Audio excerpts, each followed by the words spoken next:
Welcome to Learn the Sky. In this video, I will be talking about Gemini, the famous twins who can easily be identified in the night sky. Before we begin to take a look at the shape of this constellation, it's always good to review the legends surrounding it. So Gemini is one of the few constellations that looks very similar to what it represents if you use a little bit of imagination. This constellation dates far back in time and has been referenced in many ancient texts. The twins were most often referred to as Castor and Pollux of Greek mythology. Both boys were supposedly hatched from an egg after their mother, Leda, was seduced by the Greek king of the gods, Zeus, when he was disguised as a swan. If you have heard of Helen of Troy, the beautiful woman who created a very large war, she was known as the sister to the twins. But if you look at ancient Roman mythology, the twins were thought to be Romulus and Remus, who were the founders of Rome. And if you look at this picture here, you can see that this is an ancient Roman coin, and Romulus and Remus are depicted on this coin. Here in these photos, we can see some remains of the temple of Castor and Pollux from Greek mythology. But then here we have a sculpture of Romulus and Remus, the founders of Rome, that is located in Italy. So again, we can see some lasting artifacts of these mythologies carried on even today. If we look further, in China, Castor and Pollux were the stars that were associated with yin and yang, the dual forces of nature. Gemini also appears in ancient Persian texts, and as well as Babylonian astronomy legends mention the twins as well. So again, the twins are just one of those lasting legends that pervades all different cultures and many different stories. And as always at Learn the Sky, I will always say that these stories will vary from culture to culture, and we just have to remember that as we look at the constellation, that the stories will change as time goes on. Let's take a look at the patterns of Gemini and start getting familiar with where it is situated in the night sky. So here we have a star chart, and note that this is within the northern hemisphere. I have always lived in the northern hemisphere, so I only really feel comfortable talking about the constellations from the northern hemisphere perspective, and that goes for all my videos on this channel. So Gemini is located in the winter skies, right over here, and it is also a zodiacal constellation. And if you can find Orion right here, you most certainly will be able to find Gemini, which is situated right here. Now, this is not my most favorite depiction or the shape of Gemini because I see something very different, but you will notice, I'm hoping you'll notice, is that the ecliptic or the path of the sun, which is represented by this dashed line, this is the path of the sun, and Gemini passes through it. Therefore, it is a zodiacal constellation. So here is our first picture of Gemini that we're going to take a look at. So take a few moments to just observe this photo and see where your eye is drawn to. Do you see the pair of bright stars that are fairly close to each other? Do you see any star clusters within here? So if you are, you're starting to notice some of the patterns. Okay, so let's take a look at where Gemini is situated within this photograph. Here they are. This is Gemini, and to me, I very clearly see two stick figures, and then they're kind of laying on their side in this photograph. Okay, so you have the head of the one twin, his body, two legs, and then you see that exactly on the other side. So who is who in this picture? This here is Pollux. That's the name of this star right here, and it's slightly brighter than Castor. And I always remember Castor because he has a cast on his leg. That is how I help remember what the difference is between these two constellations. So what are some of the other things that you might see in this photo? There are definitely some other bright stars and star clusters here. So here, this is where Canis Minor is, and Canis Minor is a small dog of Orion, and it only has 2 stars within it. So if you can find Gemini, you can definitely find Canis Minor because it's right next door to it. And then you might also notice this small cluster right here. This is a beehive cluster in Cancer, and I have another whole video on this particular constellation, which is very interesting. But again, if you can find a Gemini, you should be able to find Cancer, which is right next door. And the way I always find Cancer is by looking for this beehive cluster within it. Let's again get some more practice with Gemini. Here's Gemini again with a different perspective. So as you're looking at this, can you see 2 stick figures? One of the stick figures may kind of stand out to you a little bit more as well. And can you see the companion constellation that's right next to Gemini, which is Canis Minor, only 2 stars? Also, are you noticing the beehive cluster in here? If you're starting to notice these things, this is what will help you identify Gemini when you go outside and look for them. So here is where Gemini is. You have Pollux on the left and Castor on the right. Castor has a cast on his leg.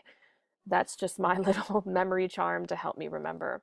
We also have Canis Minor down here towards the bottom legs of Pollux, and then we have the beehive cluster in Cancer. All right, here's a different picture. Are you able to point out Gemini looking at this picture? First thing your eyes would probably be drawn to are the 2 bright stars towards the upper left-hand corner. That would be Pollux and Castor. Are you starting to remember the difference between the 2? Which one's brighter, which one's a little bit more dim? Here we go. This is how I see the twins. And then here is another way to look at the constellations as well. So remember that anything within this rectangular piece is a part of Gemini, okay? Constellations are just not the patterns within them, it's really everything within the rectangular space. And this is really meant for astronomers to make sure that they're talking about the same thing across the globe, and it helps us to keep track of the sky and what's in it. And you'll also notice the ecliptic going through it as well. Let's continue to get more practice observing Gemini. Taking a look at this beautiful photo at sunset, we want to see if we can find Gemini using Orion. So see if you can notice where Orion in this photo. If you want to draw your eyes towards the lower right-hand corner of the sunset, that's where Orion is located. And you can use the shoulders of Orion to kind of help point you out. If you draw an imaginary line from here up in this direction, you will come across Gemini right here. And if we point this out, there's where Gemini is laying on its side. And this right here, this would be a planet. I believe this is Jupiter traveling through Gemini. And the other constellations we're seeing here are Taurus, the bull, and Auriga, the charioteer, right here. So let's practice using Orion again to find Gemini. Now, when you're looking at this night sky photo, look for Orion towards the upper right-hand corner. You're not seeing the entire constellation, but a part of it. You should notice the belt stars, okay? And see if you can notice where Gemini is in relation to Orion, okay? If Orion were standing straight up, here's Orion right here, and I'll point this out for you. If Orion were standing straight up, Gemini would always be laying on its side. We have Castor right here and Pollux and Castor right here with the cast on his leg. Both Gemini and Orion are part of the winter hexagon, which is an asterism to help you identify where certain constellations sit. So here is Orion on a star chart, and here is Gemini. Each of their bright stars are a part of the winter hexagon. And if you use the bottom part of Orion moving up through the shoulder, this will lead you right into the area of Gemini. So use Orion to help you find the other constellations. And this is where I point this out for you as well. Orion, if you go from the bottom leg up to the shoulder, it'll lead you in the general direction of where Gemini will be. So let's practice this, okay? Here, are you able to see where Orion is? So what you want to do is, here's Orion. If you draw an imaginary line from leg to shoulder, it should point out where Gemini is as well. You can also use Orion, the belt stars right here, to point down to Sirius and Canis Major. And you can also use the belt stars to help you point out Taurus. Here's the V-shaped face of Taurus right here, and the Pleiades as well. You can use the other side of Orion to help guide you up into Auriga. Now remember, this is, we have a 2D picture, but in reality, the Earth is in 3 dimensions. So remember, you can use Orion to help you find many other constellations. Oh, I forgot one. You can use the shoulders of Orion to help you find Canis Minor as well. So remember, it is very important to know what Orion looks like so it can help you find not only Gemini, but Taurus, Auriga, and a few of the other constellations as well. Now that you're familiar with the pattern of Gemini and how to find it, let's review some of the bright stars that are within this constellation. So first, we're going to look at Castor because this has a designation of the Alpha star. And each star in a constellation has a Greek lettering system, and they usually name it based upon its brightness. So even though Castor is identified as the Alpha star, it's actually the second brightest star of Gemini. It's a bluish-white star, and it's really a system of 6 stars, even though that's too faint for you to see with the naked eye or even a pair of binoculars. It is 46 light years away, and that's one of the reasons it's so bright in the sky. Moving on, we have Pollux, and this is the brightest star of Gemini despite its beta designation. Its spectral class is that of an orange star, spectral class K, and it is 36 light years away. The third brightest star of Gemini is Alhena, and it has the gamma designation. Its spectral class is that of A, it's bluish white in color, and it's 85 light years away. Taking a look at some of the celestial objects of Gemini, here is a picture of Gemini, and notice you should be able to see the ecliptic pass through it. So the sun will pass through this constellation, making it a zodiacal constellation. And you'll notice right here is where one of those celestial objects are located. So M35 is a large elongated open cluster, and it has about a magnitude of 5. So you can see it with the naked eye on a pretty dark night. It's about the area of the same size area of the full moon. So it's visible with the unaided eye, but of course you want to take a look at it with a pair of binoculars, and you will be able to see it a little bit more. It has about 200 stars here, and you'll actually notice there's another open cluster right nearby. Okay, so Messier 35 is right here. It's about 2,800 light years away from Earth. And then you have NGC 2158. It's a little bit more compact, and it's farther away. So it's 12,000 light years away. So this smaller, more compact star cluster is one that you'll most likely need a telescope to see as opposed to a pair of binoculars. When I look at this with my binoculars, they just kind of blend in with each other. So again, just to point out where you will see this, it's by Castor's leg that has a cast. Again, that's just my own little way of remembering it. But that's where M35 is, so take a look at it and see if you can point it out.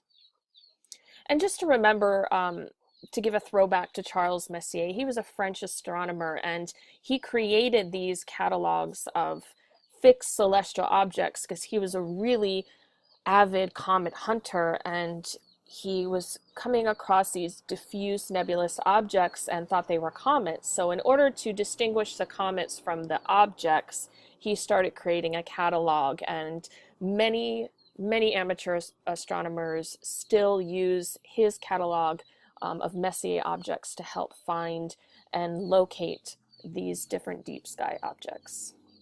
The Eskimo Nebula is also another deep sky object that is within Gemini, and this planetary nebula was discovered by William Herschel in 1787. And you can kind of see how you might be able to see ahead, and then surrounded by a parka hood, so that's how it got the name Eskimo Nebula. And planetary nebula does not have planets in it. It just has a circular shape, which some astronomers thought were planets, but it's really a star that is towards the end of its life. It's throwing off the last layers of gas that were inside the star, but no longer. So you've got a little white dwarf here, and these layers are starting to just be thrown off from the star. Okay, no fusion is really happening in here. It's just glowing from incandescent heat. And if we were to locate where the Eskimo Nebula is, you want to find Pollux, go down towards the hip area, and right here is where you would find the Eskimo Nebula. There's also a beautiful reflection nebula right near M35. Okay, it's very faint, but it's a diffuse reflection nebula located right towards the heel of Castor. The Medusa Nebula is also very interesting. It's a large planetary nebula that borders right near Canis Minor, and it's used to be a supernova remnant, or that's how it was classified, but with further study it was found to be a planetary nebula. So you can just see, and if we let's take a closer look of the Medusa Nebula. It was named after the Greek mythological creature from Greek mythology, because the filaments of glowing gas really look like the serpent hair from Medusa. So again, another beautiful picture and an object for you to look for. Also, William Herschel discovered Uranus in 1781 when it was near this star in Castor's foot right here. So just another interesting tidbit. And Clyde Tombaugh also discovered Pluto when he exposed his photographic plates towards the hip of Pollux, and he was able to find Pluto. So lots of history surrounding Gemini, very, very interesting. And I've given you a lot to look for, either with your telescopes, with your binoculars, or even with the unaided eye. So to conclude our video about Gemini, the famous twins, it's best to remember that in the northern hemisphere, it's best seen in the winter months. And it is a zodiacal constellation, which means that the sun does pass through it. The best way to find it is using Orion. You want to trace a line from Rigel to Betelgeuse up to find Gemini. The bright stars we have are Pollux and Castor, and there's lots of different cool celestial objects you can find, such as Messier number 35. Okay, the Eskimo Nebula and Medusa Nebula are in this general area, and a few other reflection nebulas as well. So be sure, if you have a pair of binoculars, take a look at it and scan through this awesome constellation. Thank you so much for watching. If you have any questions, please leave them in the comments for me to answer. And I hope to see you back soon. Thank you. Mix